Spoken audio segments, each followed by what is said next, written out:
హల్లెలూయా హల్లెలూయా పాడదామా హల్లెలూయా హల్లెలూయా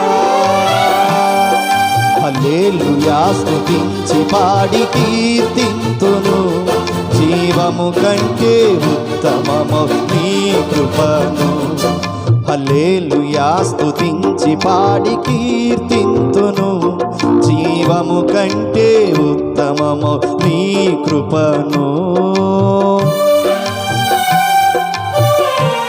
నా జీవితంలో ఎండావానల రాగా పగలు మేఘ స్తంభమై రాత్రి అగ్ని స్తంభమై ఉన్న దేవుడు, ఇదిగో నీ జీవితంలో ఎండావానల లాంటి పరిస్థితులు వచ్చాయి కదా, ఆదరించే దేవుడు మనతో ఉన్నాడు. నా జీవితములో ఎండావానలు రాగా పగలు చీకటిని నేను